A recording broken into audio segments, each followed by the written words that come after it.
engineers, has 33 years of experience in professional fields spread over research, industry, and education. Currently, he is the Aramco and the Chair in Technology and Information Management in PMU KSA. He holds degrees in M.Tech and PhD in Computer Science. He was the Vice President and one of the largest education centers, DS institutions in Bangalore, India, and the founding director of RIIC Bangalore, a leading research house recognized by government of India. In 1992, he received the National Technology Award PARA for developing the parallel computing flight simulation systems in India. He was awarded the Summer Fellowship by International Space University for Space Project Design Program in Toronto in 1990. He is recognized as a multidisciplinary expert with strong computing background. Dr. Nair authored and published about 150 research papers in computing and multidisciplinary fields, and he promotes cross-domain fusion of knowledge. He was the chief editor of few journals in the past. He has several patents in the field of computers and communications. He has given around 55 keynote addresses. He is a senior member of IEEE as well as Computer Society of India. He is also a senior member of various other societies like ACM, special groups. He is usually invited by various universities and professional societies at national and international level for delivering lectures on frontier areas. Dr. Nair. Thank you very much.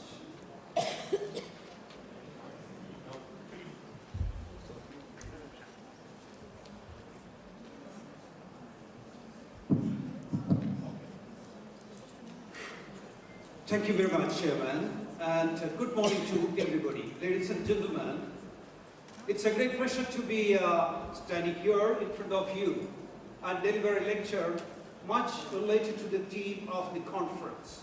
It's a fine morning in Jordan, in Amman, pleasant weather, and I hope this would give a good start for the team and kick the spirit towards the various deliveries going to take place here in the coming days. Well, I'm going to talk here about the advances in cloud computing architecture and enterprise computing.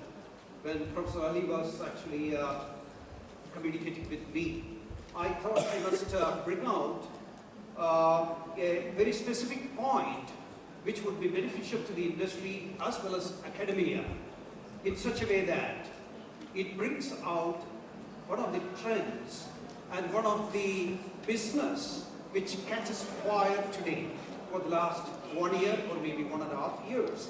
So those who are from the industry, I'm pretty sure that this will be a pleasant topic. And for the academics, it offers a new arena where new research, new theories, and new propulsions you can put in. Thank you very much once again for the organizers for inviting me to deliver this inaugural keynote address. And my special thanks are to Professor Ali and his associates for having arranged this conference, and to the university authorities who have invited me here. Thank you very much, and here it goes. Well, computing, it has undergone tremendous changes over the last 50 years, people may say 60 years. So because we were doing actually electronic computing for that much of time. Well, much before that, the human being actually started counting. Probably the nature started counting much before the human being in the best way possible. And the processing they did. Maybe first neuron evolved in the fish from the optical sensor backwards to the probably supposed to be the fin. There onwards, there was actually requirement for computation. And we evolved. And we have the sense and sensibility today. And we have the cognitive abilities today to perceive things, compute things, and put things in order, and predict things, and act accordingly. It's all because of the computational power.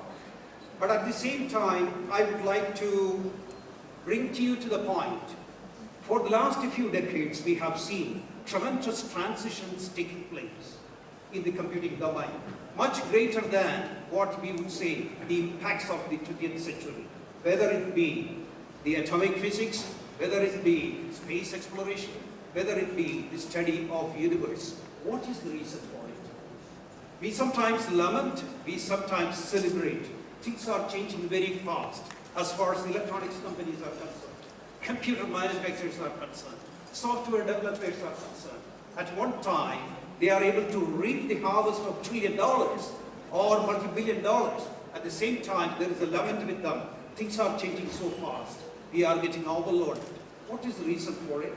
We will just look into that and switch over to cloud. The reason, in my opinion, it looks because everywhere, wherever the intelligence is governing the systems, intelligence has got the property because of the recent studies we have enhanced for the last 5 years in the domain of brain. It has got the property of clustering, reconfiguring, upgrading, and if it is not useful, you know that there is policy. So the same thing was happening in the computing side also. Probably you may know that, the mainframe is fading away to the clustered computing structures of various capacities in the 70s and the 80s and in the 90s, maybe from the minis to PCs and PCs together into the networks, and then PCs, already I have written actually the death of PC about a year back. It's all gone. So to the notebooks, laptops, and then it will, the whole teraflop computing will come to your hand, which I will be talking here. So, which was a supercomputer 10 years back, few teraflops. And the cloud we are talking now, when the computing rain comes, 5 billion, maybe out of the 7 billion, end-to-end connectivity, and the enormous computing power what we require, it will be around you across the globe, and you can drop it, pipe it, take it, use it, and then throw it back. It's not a wonder for us, few teraflops, even petaflops, maybe after 30 years at your hand. So with this introduction, we will just look into this picture. There you get it actually. You had the cloud in the past, you will be getting detailed pictures soon. And you had a lot of activities taking place in the enterprise domain. Multi-billion and maybe multi-billion only, no trillion-dollar corporations have come in front of me yet. So multi-billion-dollar corporations have got various business processes and activities which they have transformed into enterprise architectures, which was the norm for the last 2002, maybe 15 years of the past. Enterprise architecture was actually firmly taking its footage, and then it has come into force and things are operating today. Well, we will look into the defects and prospects of it, but you have the enterprise architecture there, and you have got clustered computers of maybe of the order of 10,000, 50,000, all working together, apart from the general public accessing the internet across the world. And we have got the cloud computing architecture which evolved over a period of 3 years or 5 years or even 7 years from the idea onwards. So we have got different structures of it, different manufacturers, or I would say that it's not manufacturers for us because we don't create anything physically too much. We create the concepts and then we distribute, deploy it across abstract frameworks of probably internet or the other connectivities what we have. So we have the cloud architecture, enormous computing power, data centers got transformed into the shareable resources across the world, and you have got the connectivities what you have at your enterprise or inside your kitchen, I would say. And then you have got enormous amount of gadgets to connect to the computing power there. Well, this is what I was talking now, and yes, start hitting. Again. So every gadget has got a problem, yes. Okay, so the emergence of cloud, as I was telling you, so different structures and different formats it has evolved, and every time we generated money around it. But the problem is that it's not a constant affair. It's a continuously changing. It changes its garments and its shape. So we call the cloud computing. Currently, it delivers a hospital set up hosted services over the internet to concentrate over it and see that how it works, which everybody knows, based on a pay-as-you-go. If I want little computing power, I pay, I extract it, I can close it, okay? So it provides the reconfigurable, this is the point. There the intelligence comes in. Why it is happening like this? Reconfigurable, upgradable and disposable systems, computing resources for any client who wants to avail the services at a cost. Think about 20 years back. If I want a teraflop computing, I have to start my preparations 5 years early. I have to do the selection of a vendor over a period of more than 1 year. I was involved in that. And the risks are so much. Today, within few minutes, it may not be few minutes, within a day I can acquire it, compute it, and I can dispose it. The cloud as a service, it has already come. People are using it across the world in every enterprise. Of course, all the big enterprises, we have got very much profiled the connectivity towards different clouds. And when the resources are accessible with a request structure, why is it? If I can request something and there are people to give me, will they give the same way they give? No, they will immediately reconfigure. You know that probably some of the cornflakes, I don't want to name the brands. So the corns and cornflakes are same, but they will mix it in such a way that you have got 50 packets where you will get enough confusion by which you will pick 3 or 4, that's our target. If you look at it, out of 50, 3 you have to pick. So the reconfigurable and upgradable type of service, it is the property of this. I have the resources. How do we create a computing power? I require a processing unit, the CPUs or the CPU for that matter, and I want an array of big chunk of memory where I can put my codes and my data. And I have to have a large storage where I can keep things, my database and things like that. These 3 fundamental units, you know, maybe of the order of maybe 100,000 books we have written about all these 3 units. But with this knowledge, when we look at it, these 3 units I can reconfigure, I can put it in different format, and the service can be offered with an envelope of different types of software. So it is reconfigurable service. We get actually software as a service, we get platform as a service, we get infrastructure as a service. So the service combinations have actually taken the cloud to the scenario where we are today. So the deployment can be private cloud. I want everything my own. I don't believe in others. I don't believe in the public activities, the security, my concern. All these things are the property of human being, the clustered and then confederation of intellectual thinking. We can't override it in computing too. So the deployment can be private cloud, the public cloud, and the community cloud, or the hybrid cloud. Much more clouds you will see the later part of my talk. So the enterprises find this transgenic computing environment as a green field for migration. This is the message. This is the message. Why? Because I have invested $1 billion in my corporation, in my enterprise, to keep my business process getting translated to activities through the information technology, or rather the information and communication technology. This is how I stand today. But I'm faced with a lot of challenges. An army of people working with my information technology management, a heavy investment into the capital equipments which are actually transforming and getting obsolete over a period of 6 months to 1 year to 2 years to 3 years.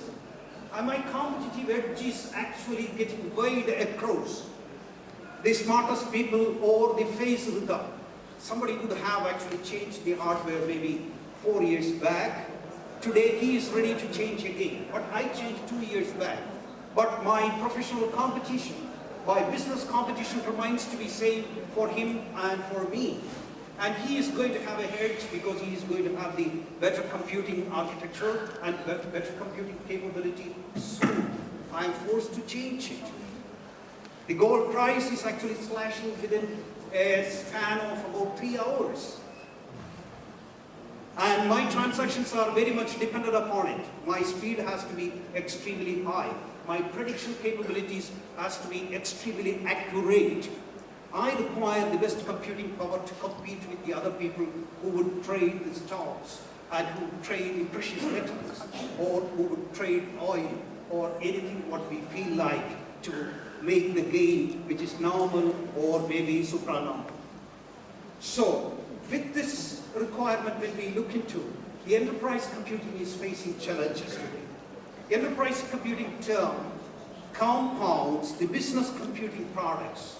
When you get into a big corporation, whether it is Mitsubishi or my own corporation, Aramco, or maybe actually Walmart, we have got operations of multiple units. Must be the production unit, must be the sales unit, must be the purchasing unit, must be the materials management, maybe actually the supply chain management. Multiple units, in N ways they are getting connected and they are operating. I have spent a lot of money to model these systems into communications and processing together into multiple nodes. Probably they are all the intelligent ones, they work together and aid the operating people of my corporation. So I have the enterprise architecture. So enterprises need robust technologies and development environment to create enterprise software. These are some of my requirements. And already we have met it through established systems inside the corporation, which is actually the conventional one or a repeat of the 20th century concepts. I get everything in my kitchen and I prepare my food of processing from there. So traditionally servers, internet, SOA, service-oriented architecture, which is actually just exposed actually the services to be acquired across the network, across the internet, and integrate with my enterprise computing, service-oriented architecture. That's the only expansion we did in the recent past. Well, there arrives the idea of the cloud about 5 years back, and that got stabilized. The traditional data centers of massive capacity of the order of millions of petabytes capability and then teraflops capability of multiple processors. That on the left side, we perceived it almost the same way like this, what we see on the left side as to 2005, maybe 2006, 7, 8, many of the data centers right there. The business changed, outlook changed, the requirement changed, and we found prospects. I can split all these big data centers where I have done the investment. I can make it small and then sell people. How do we do it? We require an architecture, a framework around it, by which my resources will be arbitrated, not for the full capacity. Take it into pieces and give to the people who want it. So look at that. It got transformed into that. The advances in cloud computing, or the origin and growth of cloud computing. These two pictures will give a rough idea. You have got all the resources there at the bottom, the computing power, the communication power, or the networking power, and the storage area network for the storage, as we see. And I built up a virtualizer, hypervisor between it, and then I put my applications not directly executing it. I execute in the virtual, recombining, reconfigurable, and probably disposable way actually. So the DNS, all the stuff you can see what we use every day. And you can see the web is there, the DNS is there, packets are there, particular communications are there. All these things are actually being interfaced with the data center with much more capability to virtualize. So there arrived the shareable cloud computing things. So across the world, people can access the capacity and we can transport the capacity in multiple units to the required consumers. So well, we will look into the definition. Why? Because we don't want to run away from the concepts what we are trying to fix, because we require more and more standards in this domain. So I have been arguing all the time in the committees that we must have the correct edifice over which we are going to build. Probably, let's look into NIST definition. Actually, cloud computing is a model for enabling the convenient, on-demand network access to a shared pool of configurable computing resources. Well, this is what I was talking about. That can be rapidly provisioned. I should be able to pick place and then configure it, and then I should be able to provision it and release it with minimal management effort. When the server is working, it should not load me that you know how to do it. It should be automatic, autonomous, I would say, or must be the intelligent way of doing it. And the effort should be very less, and service provider must have the least interaction. And this cloud model promotes availability and is composed of maybe few essential characteristics and few service models and few deployment models. Well, you can look into the governing theories of it in those references what I have given there. But our interest is not the numbers, not the tables. Our interest is actually a feature extraction and make the people of industry or the corporations and the academics to develop further theories. There's a great scope for you to work and then bring out architectural reforms. On-demand characteristics of the cloud you might have seen everywhere. Actually, the on-demand self-service, the providing, so the provision or provide computing capabilities and resources to clients, which I have already told, and the resource pooling. Large array of resource we will organize and we will pool it in such a way that we will start distributing across the board on demand. And rapid elasticity. Somebody came to me, I want this much capability in computing, this much capability in the memory, and this much capability in the storage.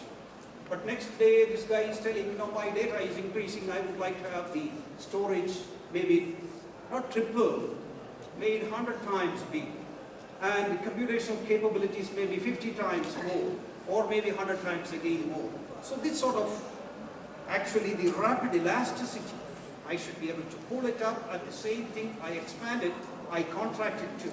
So the measured services, since being the philosophy is actually pay as you go, so I have to have the monitoring, not only for the payment purpose, for the security purpose too. I have to have the vigilant eyes over the transactions, the computations, what is taking place at multiple levels, maybe of the order of 150, 200 levels and corners of the operations. It should be a measured level of service. And the service models can be the cloud infrastructure as a service. I have already told you, the whole infrastructure can be ported to a person in a reconfigurable way. And the cloud platform as a service. I will offer the platform by which the enterprises will be able to put all their developments here, rather than they having actually the largest investment both in the edifice, the hardware edifice, and in the software edifice in their rooms there. They don't have to spend it. They have to start developing the applications here, deploy it in the cloud itself. So they never come up with a large requirement in-house. And the cloud software as a service, actually, software as a service. You have an array of applications, business process which has been standardized for success. Maybe from the conventional payrolls of 30 years or 40 years. Models which have arrived at the human resource management, maybe the ERP or the supply chain management. There are different systems popularly getting developed. I say that we require standards in such operations too, so that the world can be much easier than the struggles what we face today. You can see in every aspect of science and technology, as we improve, things get stabilized and become simple. And deployment models are there. I told you private cloud solely owned by an organization. My enterprise want my private cloud so that I'm the biggest corporation in the world. So I move across the ships, I move across the continents, I move across the countries and the cities. So I have my own private cloud. I won't allow anybody else. But still the cloud property, I can make use of it. I can distribute the computing power to anywhere I want, right from Tokyo to New York to California. It will be available, and my investment is clustered and centered at one place. So I have very, very high gain over that. And the community cloud, there are different types of communities in the world. They stand for peace, they stand for gain, they stand for business. So such people can organize themselves and create the cloud, and the public cloud, which could be shared by many organizations if they are willing to, and they are convinced. Why not? If they are convinced, the question is actually, we are depositing our money, all the corporations, all the private people, everybody in the bank. And we believe the bank to move $1 trillion across point to point. So we believe this, provided we get the faith in it. So the hybrid cloud, I will be able to mix together the cloud structures, and I will be able to make hybrid cloud between the private and the public. And so my private cloud will go and extract inter-cloud activity which you will be seeing later. So the hybrid cloud I can form, and I can continue with my computing. Well, we are actually mixing two things. One is the cloud architectural transformation which we are talking about, and the enterprise systems which are happening today, and for transit, enabling a transit from the enterprise systems of today to the cloud, and make cloud as the enterprise resource. An enterprise system, definitely, enterprise system provides proper abstraction, which I have talked to you. And traditionally, these ecosystems were created by an in-house infrastructure. You're absolutely right. And mostly it is code, or it code for organization-specific infrastructure and software architecture. Every time old system was framed into enterprise architecture. So every enterprise has got its own actually phase, or it has got its own framework or characteristics by which each company is different from the other. But fundamentally, the latest business analysis, if you look into, many of them will have the core fields the same, the activity same, but the fine adjustments are done at the outer layers. So there is a good scope that, the same type of capability can be there, but reprogrammable, tunable capabilities to applications can make corporations different. So enterprise architecture can be a single one, or maybe a homogeneous set of ones, which could be reprogrammed, reconfigured, and could be used for the purpose of the enterprises which are different. When we look at the enterprise architecture, we find, actually, mainly we look at the audience, who are actually the people who are going to use this architecture, enterprise level. All the stakeholders, business owners, and users and developers. So they have the levels, actually. The all stakeholders will be getting the real complete picture of the enterprise architecture, and then the segmented architecture and the solution architecture. Who create the solution? They want more details. You look at that. The highest details they will have at the solution level, and the functional process they will create, and the operational outcomes are actually for them. They create the modules. So they don't get the operational outcomes. Operational outcomes from the business portions onwards, and the stakeholders get the maximum. So this is a structure, actually 2D structure, by which an enterprise architecture will be successfully operating in corporations. Let us look actually the popular ones which we can actually implant in the cloud enterprise systems. So, Sackman framework, those who are working in enterprise architecture, this is the Bible, or must be the fundamental scripts over by which we can do the modeling. So the requirement analysis goes into this. It's a big array of things, but I just want to pick up this and then show you that how efficiently we can do this.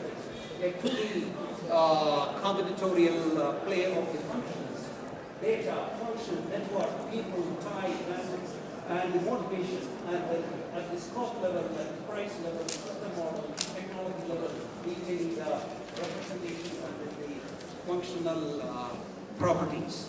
So all these things together, we get different combinations and different activities by which we will be able to translate the requirements into operation mode. And this could be the followed one. And if you have several enterprises to be mixed together, we have got better standards from and architectural development methods available from the technical architecture for framework for information management, which has been modified to TOGAF, and you can look into this. By using this, I will be able to unify multiple enterprise architectures into single one, like two companies. They are merging, two or more companies merging, or I am acquiring a small fish. So in that case, I would like to adapt their enterprise activities into my major enterprise activities. Go with these diagrams, and then you will be able to do it. This is the popular one in the enterprise domain. And it does not mean that everything is so nice and that we need not change. We have challenges. And the advantages of the existing enterprises, there are many. In-house control on software. Whatever I do, I am responsible. If I get the gain, it is exclusively for me. High availability of the corrections. If I want to correct things, nobody knows what I correct. So this is the advantage I have if it is in-house. I don't mean in the negative way, but the freedom with which we can do the things, it's very high. This is one of the advantage. And business upgradations, what I do, secretly or publicly I do. These things are possible with this. High faith on systems, because it is under my lock and key. I have terrific faith. Nothing will happen to my IT systems, my enterprise computing. Nothing will happen because it's with me. Visibility of probably the security monitoring at the highest level, visibility of maintenance and self. The maintenance, what is going on there, I am convinced. My sleep is peaceful because I know that machines are all working fine. All CEOs will be having a terrific night if things goes down. So they don't allow that to come. And they visualize things and they do the maintenance work. Visibility of maintenance and self-evaluation of bottlenecks. It's possible when everything is under me. Because I am the sole responsible person for the hardware plus the software in the enterprise today. And I am convinced with my downtimes and downturns also. CEOs move every 5 years. By the time the lifespan of the IT is changing. So he will go to the new place and whatever learned from here, he will transcribe there, make a better system there. I am not commenting badly on the CEOs, but this is professionalism. And it is enabled by the current IT trends, what we see for the last 10 years or 15 years. So enterprise computing is quietly facing challenges. Hear this voice. We can't invest and we can't sleep along with the enterprise computing systems inside because the world is changing. Initial huge investment in infrastructure, $1 billion, $100 million. Most of the contracts are here. And what happens after that? Continuous threat of obsolescence. By the time I pay and I realize it over a period of 1 year, the processors have changed. The operating systems have changed. The development systems have changed. Well, everything is, I close my eyes, I say that this is meant for 5 years. Keep your mouth shut and let's all work, pull the cart like this. The trouble comes after 3 years, my competitor has got better infrastructure, better computing capabilities, and competition becomes actually high frequency. Then things are becoming challenging. So what the message is that the obsolescence, the maintenance of real and virtual resources of software edifies as well as hardware edifies. So always an attribute for us. It catches fire, it takes money away. Maintaining global communications and system coherence. This is another thing. My communication systems also undergoes rapid transformations. And then I become non-competitive over a period of 2 to 3 years to 4 years, 5 years, if I don't change things. And there are tricks by which partial changes will be coming. If you integrate integral 0 to 5 years, the transformation I did, it will be equal to a new system. Right. So the changing game of mission-critical enterprise infrastructure through the cloud. Now the cloud is there, we have to make it as an enterprise computing cloud. How do we do it? Enterprise cloud, it must combine the power and flexibility of infrastructure as a service with the expertise, security, and availability that large organizations with mission-critical computing needs. So that's what the demand today. And the allocation of computing resources for such things need to be enhanced much better than the clouds which are existing today. We have got actually a resource pool of the matrix, the processor matrix, we have the memory matrix, and we have the storage matrix. They are all actually entities by themselves. They are governed by themselves. But we have actually put the communication throttles to them by which they will be able to open and they will get coupled. The functional properties are mapped over the generalized properties, and then we can mix and match, reconfigure, upgrade, and we can dispose it. So the concept of the 3 units of the computing, we have made it like the balls what we throw it into the air. And there are systems actually which are old because of some of the best companies which are working in the virtualization side, because I don't want to support a specific company. But papers related to this from me, about 4 or 5, you can see in the internet. PMS matrix and different types of scheduling algorithms by which we will be able to do the recombination, stability and robustness of coupling them and scheduling them and how to extract how much they have used, things like that. So these things will be available for the enterprise, so the enterprise can go up and down depending on the computing demand and attack the cloud or share the cloud the way in which they want. They can create their own enterprise. They can create their own enterprise inside the cloud and be very clear about it that they don't lose it. Enterprise Cloud Management Console, one of the structure we can look into is the network switching will be there. So I will have the Enterprise Management Console under my custody. And it is piped into the large cloud architecture which is totally virtualized. Network switching, virtual firewalls, hardware load balancing, and I face the processing matrix and the storage matrix and the memory matrix. And then these things are distributed at not one place. Hong Kong to New York to California to Brisbane to probably to Bangalore to maybe Singapore to Hong Kong, the best data centers. There I will be picking and placing and I will be creating it. So, well, the global data centers and then the network service providers who are actually boosting it to gigabits per second, few tenths of it, and that also is shareable. A communication medium is not a fixed one. It is shareable on demand. That's also a problem actually pressing, but it's not fully true. So enterprise cloud security. I'm a corporation dealing with $350 billion. You know how many are there? About 350.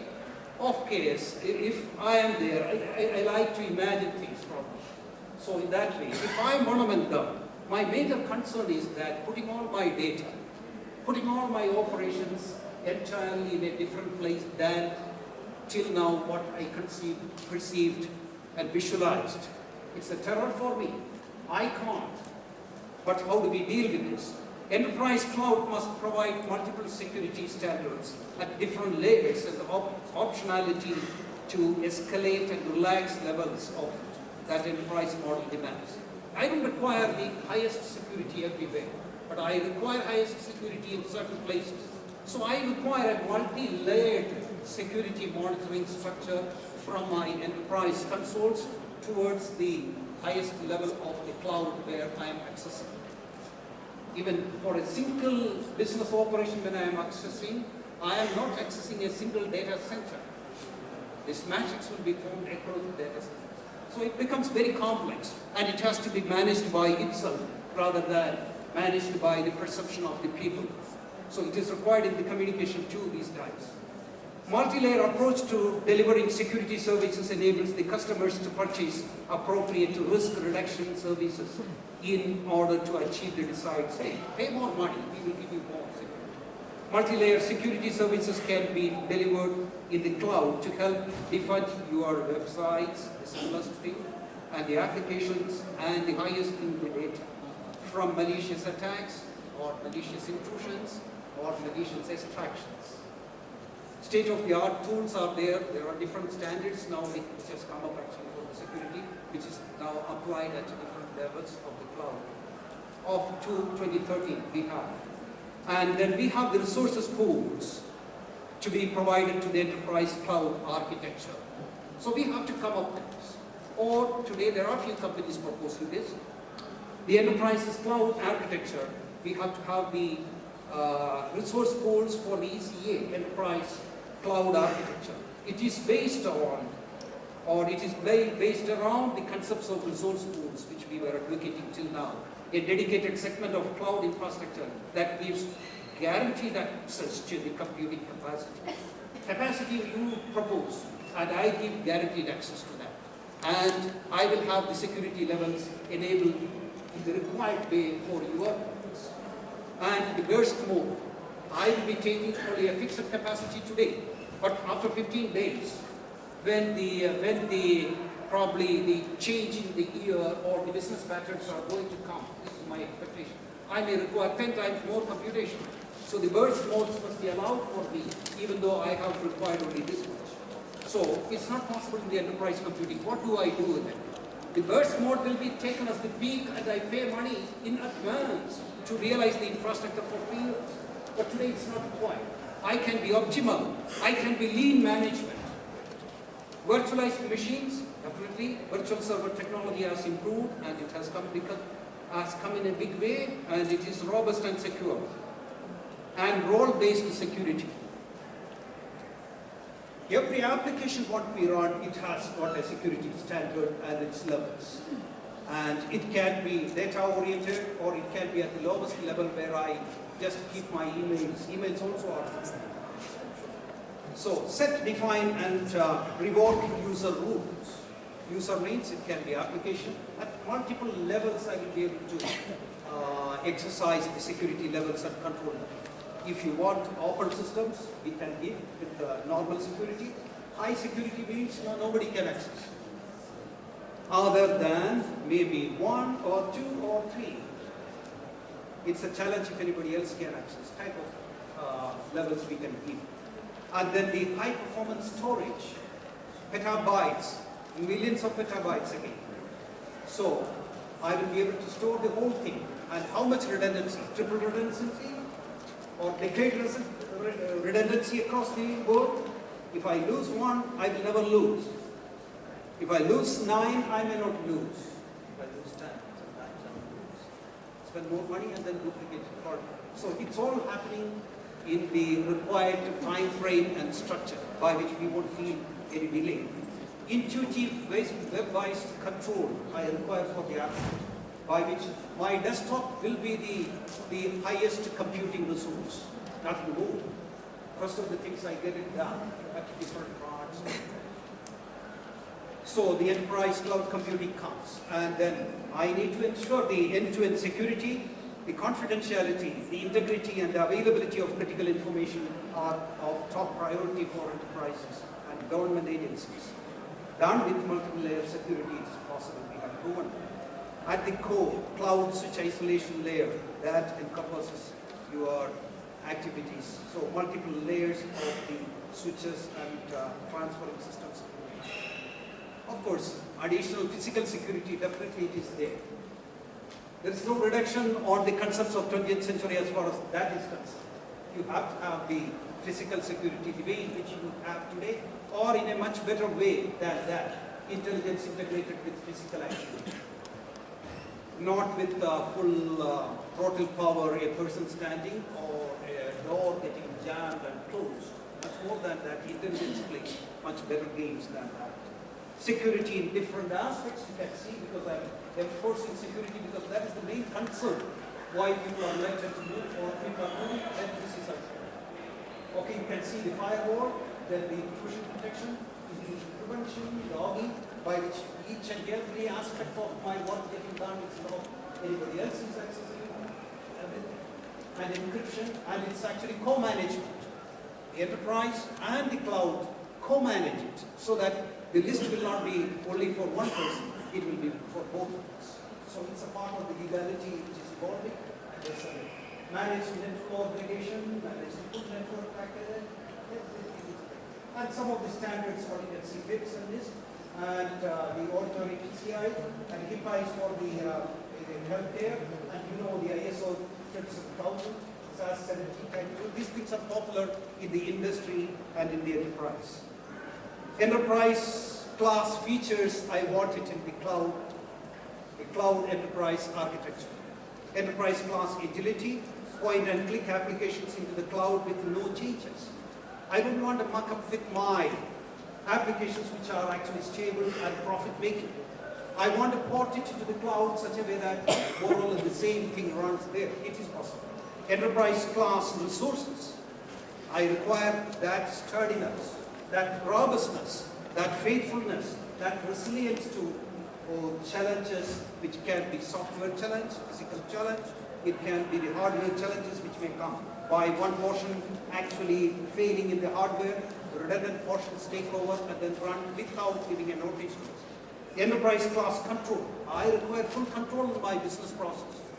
I have to shut down certain process, I have to reinitiate the process, I have to keep the rhythm and the resilience. Will it be possible? It is possible. We are working towards it. More models can be brought. The cloud into enterprise. This is happening now. The liberty and cost reduction. By getting few thousands of desktops, I have my billion-dollar computing power, and it is reconfigurable, no obsolescence, capital investment, very minimal. Liberty and cost reduction are the main attraction for the transition. The whole computing is arriving at enterprise desktops as a service on demand. There are various avatars of cloud as software. Definitely we have discussed about it. And you can combine this SaaS, PaaS and IaaS together, infrastructure as service, and many service format can be created. When you create a service format, what are the three things we will look into? Definitely we have the cloud customers and then we have the cloud brokers. Between cloud and between the service, we will have the brokers. They also will be given entry because they are the faithful interactive units. The business support, the provision and configuration, portability and interoperability, we will be defining. You can see the characteristic of that. And how the transitions of the cloud took turns and how it is taken today. It is available in this detailed structure. The business service fabric is changing. The management service fabric is becoming suitable for the enterprise architecture and the support what they have to give. Reconfigurable, upgradable, PMS matrix. We will be able to handle it in the way in which we want. IT infrastructure providers, compute visualization, virtualization, network virtualization, storage virtualization, all working perfectly. And when the enterprise architecture comes out, how it will look like. This has got some connection with Red Hat, which I am acknowledging here. And we will have the system engine and the application engine. We will have the compute resource management and the infrastructure services, which will be at the layer. So all these things together, I sitting at the top will be accessing the whole thing with large networks and large operational base. And it's all interconnected software structure, which gives the near required services. Well, it does not stop there. We are looking forward to inter-cloud integration of applications. Many clouds will be there. Even if we try to integrate all the clouds into a single format, there will be variations. And I require the properties. I require the theory and practices by which inter-cloud manifestations of the applications and utility need to be realized. It can be realized through centralized inter-cloud architecture, like the first one on the left, and it can be actually the peer-to-peer capabilities, so that much more faithfulness I can bring. These are all ambitions and probably not ambitions, practicable, but concepts. And then we get the multi-cloud accessing through single pipe, and it can be actually the client systems with multi-cloud library by which the shareable resources across the world is available at the instant, at the fingertip from every corner. And as I have put it, we require the data centers to transform to the green centers, not actually megawatt consumers or hundreds of megawatts they take. You may be getting surprised. We want them to be green, so that the enterprise computing will be a successful event of today and tomorrow. Issues and challenges for enterprise cloud computing is still there. Standards and common enterprises for global clouding is required. Data management and governance, same standard requirements. Service management and governance. Product and process control. Things have to be clear. System reliability and visibility and availability. Information security requires actually definitions and everybody agreeing situation. Process security and communication security within the visibility and framework of engineering. Transitions of enterprises to cloud. So this transition is taking place today. Many people have moved in and many are yet to move. Enterprise architecture provides high-level corporate view of the enterprise getting transferred into the cloud, which is far away from them. Transferring it into external cloud requires faith. Yes, faith matters. Faith, how it will be. So we are now showing how the faith is established in the banking system. The faith of banking, we will bring to the cloud so enterprises and personalities can believe such a way that this is a reliable thing of the world. Establish clear connection between different enterprise architectural features and the cloud. So I have got my enterprise and I have the declared features in the cloud. I merge it together. I realize it is going to function 100% functional compatibility with my requirements. And of course, the business applications, data and technical architecture all must be actually fitting into the cloud and the cloud fitting into the other side too. Move from the desktop and occupy. This is the message of the day. You don't have to spend $1 billion to realize